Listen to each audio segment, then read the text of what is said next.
Welcome to the Heart of Racing, mate. Alongside our mates at Ladbrokes, Neil Breen and Will Freedman with you. How are you, Will? How was the punt over the last week? It was okay. Not bad. I didn't do too bad. It wasn't I spectacular. won a few bucks on Saturday. Did you? Yeah, I was happy. Yeah, I didn't play that large, to be fair. After the weekend when Coast Watch came off, I just sort of basked in my glory. Basked in the glory of Coast Watch. Didn't want to give it all straight back, you know. Let's ease it. I love it. Hey, we always start with the pineapple, but we're going to pause the pineapple for the moment this week because we're merging it with Gates Fly. Yeah. All will be revealed soon because Will has come in with notes. Yeah, I'm hot, but I want to make. The pineapple has morphed. It started as a jockey bagging, and now it's just turned something into we don't like in the industry. So everyone can get the pineapple. Yeah, so, at any time. Yeah, I love it. Yeah. I absolutely love it. We'll start then with a Sayonara. Yeah. Have you got one this week? Yeah, I do. I think we've got to put a pen through think about it. And I know Joe watches the show, and I wish the horse the very best. I hope that it does. But on ratings alone, it has not stacked up since the prep before. So the prep before, he was virtually unbeatable. He was and won an airborne. Everest. I don't know. You got to think about it this way. So I've spoken to Joe about this. I understand why he put the horse on a path to the Doncaster. It won the Stradbroke. Like 9 times out of 10, you'd say the Stradbroke winner will be a good chance in the Doncaster. Yeah. Like it's a good train of thought, but it didn't for one reason or another. And there might be more details to it that we're not privy to, but the prep didn't go as swimmingly, and there were a few questionable rides. Not the trainer's fault. It just didn't happen. It just didn't have a good prep. But But he's freshened the horse up now, and he's got it in the 1,300 metre and Group 1 Kingsford Smith Cup. It loves it up Farm. there. It won it last year, and Yep. it might win the Stradbroke again. I could look very foolish here, but I just don't like the preparation it's had leading into it. When it won the takeover target here before it went to the Kingsford Smith last year, it was a bit. You could see it coming. This is a form reversal in some respects. So I'm saying Sayonara for now, but I do wish it the best because racing is better when Think About It is going well. Okay, right. We'll get into that race, the Kingsford Smith, a little bit later in the show. My Sayonara this week. Now, this is it's a bit personal. Yeah, right. Sentimental. Yeah. Well, Moonamek was the horse Damien Oliver rode in that miracle last ride he ever had in a racing win. Last ride-ish. Yeah. Well, he did go off and ride a couple in Dubai or something. Saudi, but money talks. But anyway, you know that. Yeah. And the famous thing when he went bang, bang, bang. And one of the great rides. One of the great rides, and the seas open, and Moonamek. And so it's obviously it was a horse from Victoria that had gone over for the carnival in Perth, or the summer carnival, or whatever it was, or earlier this year. It's gone back to Melbourne.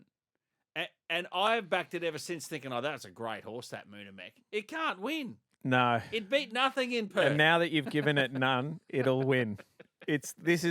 I'm almost putting it as my time.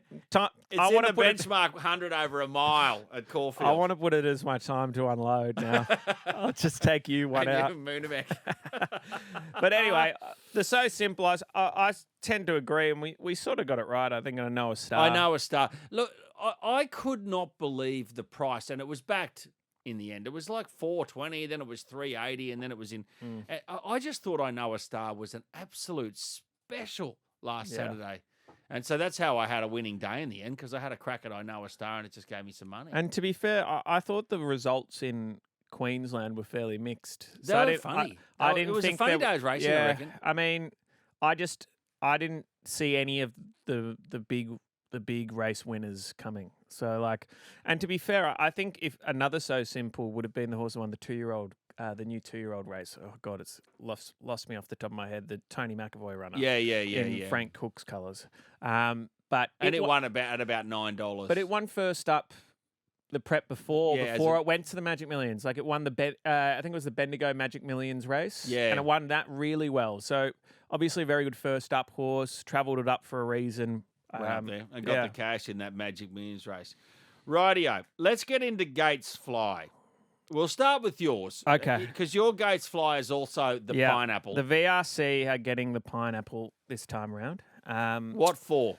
For moving whatever you want to call the race, the Archer, the Lexus, the Hotham, the 2,500 metre race that's always been on Derby Day, forever and a day, and it's a win and you're in for the Cup 4 days later. I did some reading that they moved it from an animal welfare perspective, and while I don't tend to agree, because they don't want them to run on Saturday and Tuesday. But they also don't realise how much work these stayers need to be able to kept up to the mark. Anyway, that's one side of it.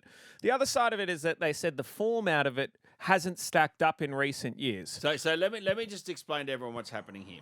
So the Hotham Handicap, whatever you want to call it, is now going to be run on Makybe Diva Stakes Day in mid-September as a win and you're in Melbourne Cup race, rather than the Saturday before the Cup. The reason I don't like it is they've just fiddled with Derby Day too much. But also, the VRC have come out and said, "Oh, the Spring Carnival is sacred to Melbourne. Don't mess with tradition." The whole thing is completely different over the last 5 years. It's the VRC 4-day carnival is chalk and cheese to what it used to be, which is fine. I have no problem with change. All the races are different. Everything's different. But don't come out crying foul that the tradition needs to be upheld. If you want to look at recent times, okay, the stats are in my favour. I'm not hand-picking them, but I went back to Shocking. It was the last winner of the... I think it was the Lexus there, and then in the Melbourne Cup. Into the Melbourne Cup. So it won. But so that was in 2010. So the last 14 years, the Hotham Lexus, the Archer, whatever you want to call it, has had 5 top 4 finishes. Yeah, it's had 5 has top one 4s. Winner, and 12 of the 14 have started in the Melbourne Cup. So obviously whoever runs in it wants to run in the Melbourne Cup. So then you take the best natural lead-in run, which is the Caulfield Cup. That's usually a good lead-in run. There's been one winner, which was without a fight in the last 14 years. 2 top 4 finishes in the last 14 years from the winner. Wow. And 11 of the top 14. So less start in the Melbourne Cup from the Caulfield Cup. These is the winners of them. I'm sure you could dissect further down. But all I'm saying is the Caulfield Cup is a Group 1 quality race. Yeah. The Hotham is a Group 3 quality race, and it's still getting a like-for-like comparison. Because you're getting horses. I agree with you. They go, there's only someone, these lot of racing journos and that, and they've just, I don't know, smoked the same stuff that the VRC's been smoking, so they stay on the gravy train. There's only been one place getter, it was Prince of Aaron or whatever. But quite often they run well in the Cup. But it's an intrigue. What did you say? 5 of the last 14. 5 of the last 4. Top 4. So in your top 4, which is a significant market in the Melbourne Cup. Yeah, first 4. If I do a first 4, I always put the Hotham winner in. Or the Archer winner in. They get in at 50 and a half, but they're 51 fit. kilos. They're rock hard fit. Ready to if go. they've pulled up well, they go and run well. And they'll say, Carla Poor ran poorly. Okay, there's one. Surefire didn't start. Get that. Then I'm just going down. Yes, Prince of Aaron's the last one in recent time, but then it's not that long ago we had Excess Knowledge run 4th, Sign Off run 4th, Collini run 4th, and Shocking wins. You just can't have knee-jerk reactions because of what's happened the last 4 years. You've got 50 years worth of data to say, is it a good lead-in run? Well, maybe we just need to make people know that it is a good lead-in run. It is a good lead-in and run. I actually, this is a Band-Aid for the fact that the Melbourne Cup has lost a lot of its allure in the last last 15 years, because it's become so internationalized. People don't know the runners. So they're like, we want to get the marketing campaign going earlier. But the Andrew Ramsden, which was run recently, and best of luck to whoever wins it every year and you get yourself in. The map won it. The map won it this year and gets into the Cup. It's not a good form reference. Most of them don't even start in the Melbourne Cup. It's a long way away. So it's like... The Makybe Diva Stakes Day is 7 weeks before the Melbourne Cup. Don't you love... It's about 7 weeks. That's a long time to be up and winning a 2,500 metre race. But don't you love the juggling act when there's 24th, 25th, 26th in the field? And it's the they run it late. You don't it. know the field. Yeah. And then the field's declared at 6 o'clock and they do the barrier draw.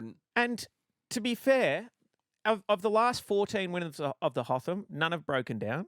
Okay, one didn't start surefire. I'm not sure if it was a vet circumstance or not.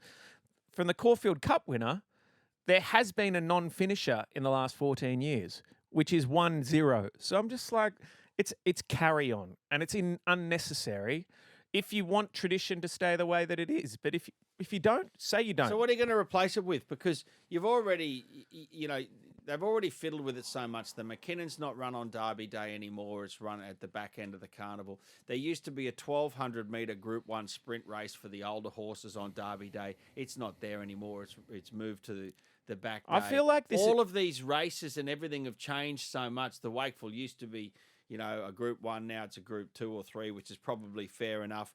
So what are you going to replace the Hotham with?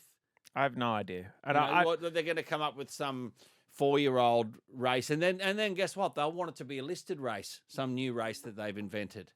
There are parts of the carnival that I'm like. The Champions Day is a great day of racing. I'm a big fan, but that's the last day now. If you're the one that says we can't move the Melbourne Cup from the first Tuesday in November, we can't do this to the Melbourne Cup, we can't do that to the Melbourne Cup, but we can't have an Everest competing. But we can do this, and we can do that. It's like you're kind of having the cake and eating it too, aren't you? Yeah, exactly right. I love it. I love the fact you came in with notes and you came in fired up and you gave it to the Victorians. Yeah, it's Origin time. This is the time we're going to stick up for ourselves. Yeah, which is why we're going to do a Queensland special on the show next week after Queensland beats New South Wales in Game 1. Chance. But this is the Heart of Racing, mate, alongside our mates at Ladbrokes. Next, we're going to give you the big bets for this weekend's racing. But first, let's get a weekend update from Ladbrokes spokesman Tom Hackett. The Stradbroke season heads to Eagle Farm this weekend for a Group 1 double, the Kingsford Smith Cup and the Ladbrokes Queensland Derby. Two really interesting races from a betting standpoint. We'll start with the Kingsford Smith Cup. I Wish I Win is the favourite, but he's not even money like he was in the Ladbrokes Doomben 10,000. You're getting $3.90 for the TJ Smith winner to get the job done here in the Kingsford Smith Cup. Been over a year since he won a race, since that TJ Smith win last year, but he is still the favourite in the Ladbrokes market. Magic Time, coming off a Group 1 win in the All-Age Stakes, is on the second line of betting at $6. Think About It won this race on the way to winning in Everest. He's $6.50. Bella Nipotina, who beat I Wish I Win in the Ladbrokes Doomben 10,000, $6.50. In Secrets there at $7.50. Espiona, $8. Antino, the last start winner of the Victory Stakes, $11. It's really, really high-quality horses here at big prices, and this is going to be a terrific race. In my opinion, one of the highlights of the entire Stradbroke season. And another excellent race is the Ladbrokes Queensland Derby, and once again, Peter Moody has the favourite. Autumn Angel is the $2.50 favourite. She won the Australian Oaks in impressive fashion. She was certainly not disgraced last start in the Rough Habit Plate. She'll take on the boys here in the Queensland Derby, and she's going to be very tough to beat. Tannhauser beat Autumn Angel last start in the Rough Habit. He's on the second line of betting at $4.20. Warmonger was a good run in the South Australian Derby. He's drawn barrier 23, but he's right in this race at $8.50. And if you're looking one for at a price, I think Mr. Kipchoge, first emergency at the moment, but if he does get into the field, I think he can run really well. $34 to win, $8 to place. He was very good last start, Ipswich. This is the step up in quality, but I still think he's right there in the mix. Enjoy a massive day of Group 1 racing at Eagle Farm, and it's back to you in the studio. Take on the fun with Ladbrokes. Download the Ladbrokes app today for all your favourite racing features like Black Book, Yard Comments, and more. What are you really gambling with? For free and confidential support, visit gamblinghelponline.org.au. Welcome back to the Heart of Racing, mate, alongside our mates at Ladbrokes. And Will, all the good racing. Look, there's good racing everywhere, every Saturday. Right? I could watch them race at Timbuktu. I don't care. But the good racing this weekend is at Eagle Farm. It is Derby Day. There's the Kingsford Smith Cup. There's a stack of other group racing and listed racing as well. So let's start with the Kingsford Smith Cup. It's Group 1 over 1,300 metres. I'll run through the prices before I get your opinions. I Wish I Win, $3.90 the favourite. Barrier 1 again. Luke Nolan is back to ride. James McDonald rode it last up, but he's gone to Japan. to ride Romantic Warrior up there in a Group 1. Think About It is at $6.50 from Barrier 8. Bella Nipotina, she won the Doomben 10,000. She's at $6. Magic Time, $6. In Secret, first up. Haven't seen it this campaign so far. $7.50. Espiona is $8.50. Antino is $10. And I threw Tuvalu in at $20. I like Tuvalu. Do you reckon I can recruit Peter Moody to the barrier conspiracists now that he's drawn barrier 1 again on I Wish I Win? Does it 1,300 metres Eagle Farm different to 1,200 metres Doomben from barrier 1? He could probably settle a pair further back. They actually tend to get off a bit as well, so I don't think he's going to be blocked a run in a race like this. They're not going to race as tight.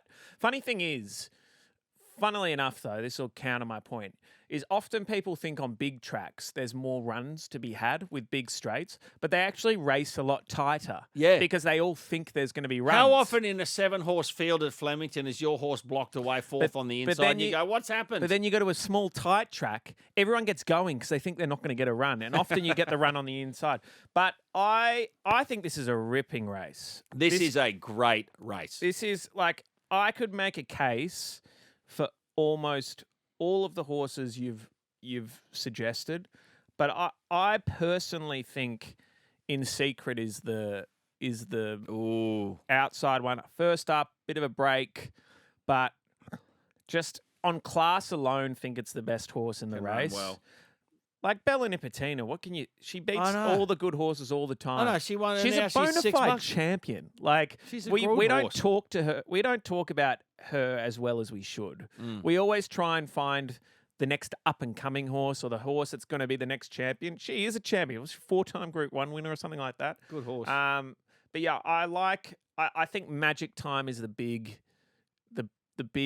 sleeping giant there, but I'm happy to take In Secret at a bit of value. Rightio. Well, I'm on I Wish I Win, and I'm going to throw Antino, my favourite Queensland horse. Go Antino. $10, good price. Queensland Derby, Group 1, 2,400 metres.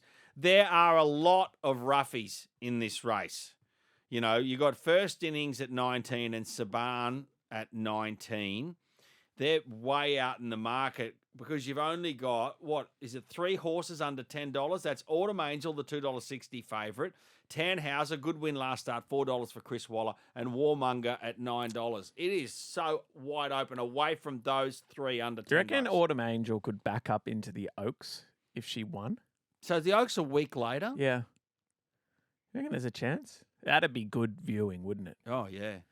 Like, there should be a bonus for a filly. She is very hard to beat in this derby. As a 3-year-old filly, you could pretty much run in any race in the country. But like Colts can't go into the Oaks and carry 2 kilos extra. No. Like, but the fillies can go into the Derby and they can anything they want. But anyway, that's a debate for another day. But I like Tannhauser here. Gelded recently. I think it was 3 weeks gelding they raced him again. So really? Yeah, it's happened twice this carnival.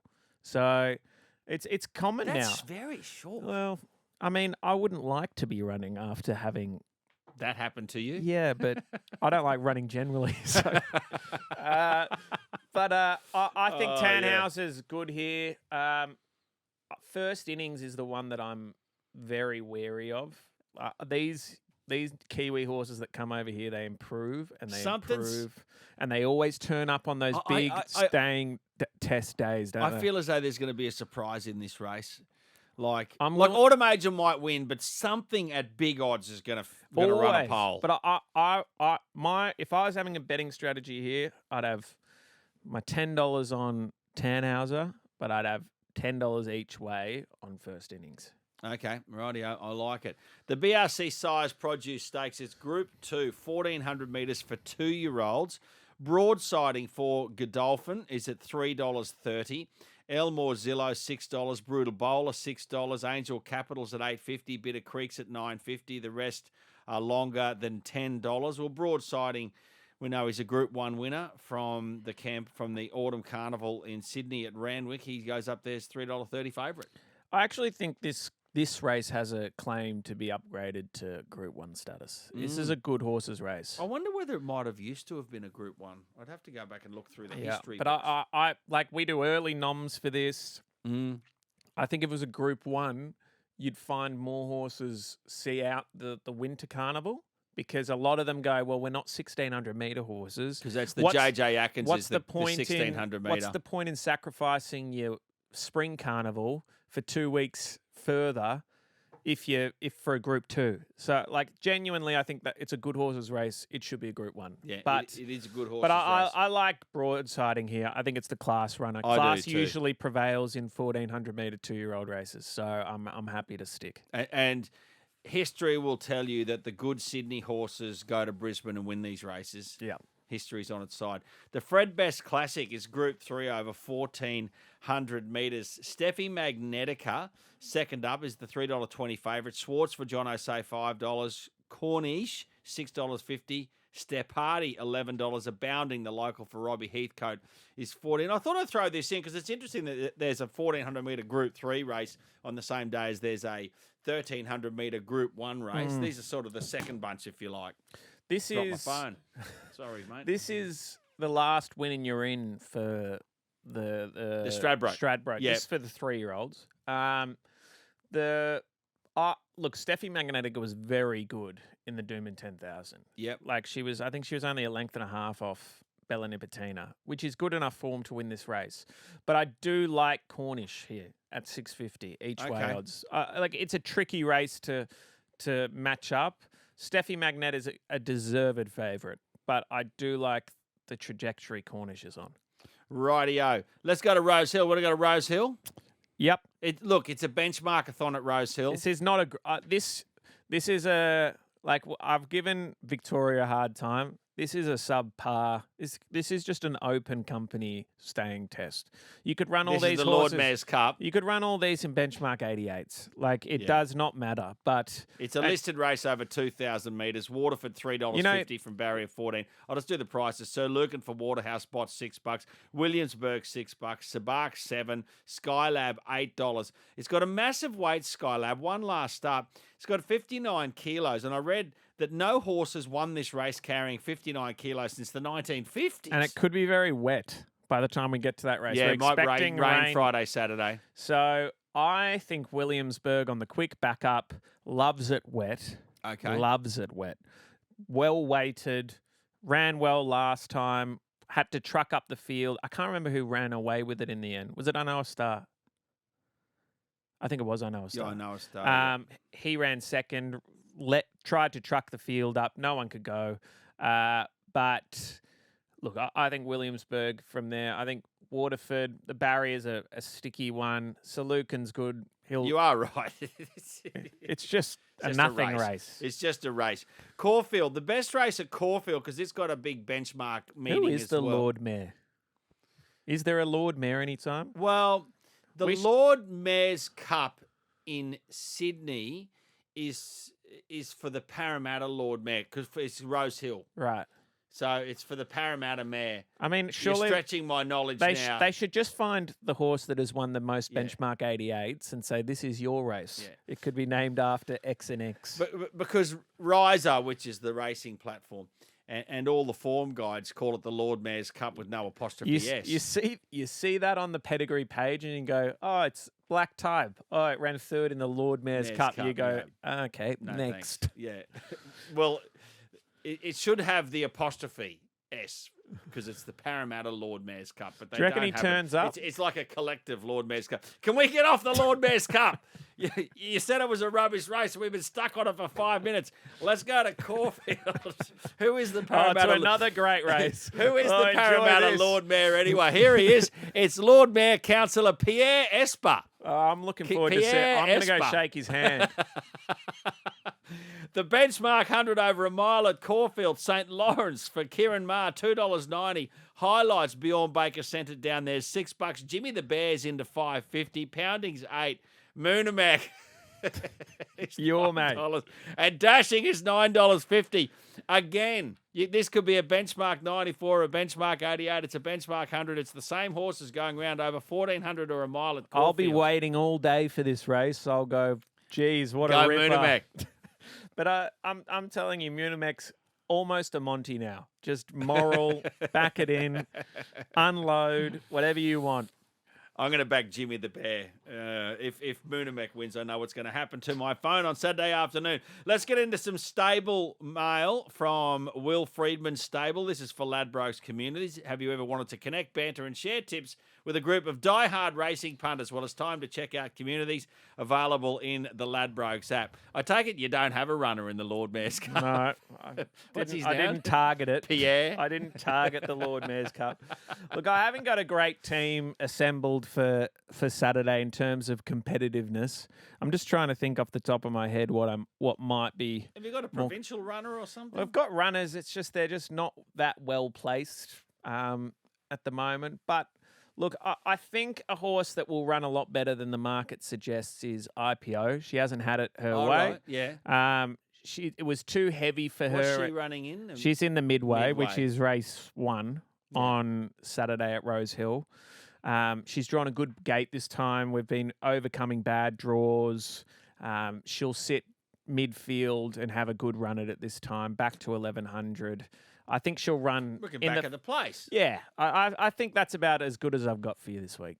Rightio. Have you got something you're going to unload on? I'm going to leave. Well, I'll leave the sentimental Moonamek just out of this for the time being. One that I do like is race 6 at Rose Hill, African Daisy. Oh, it's about $16.50, and I reckon it should be about $3 on the tote. It's got heavy form. If it gets heavy, I think it'll be fine.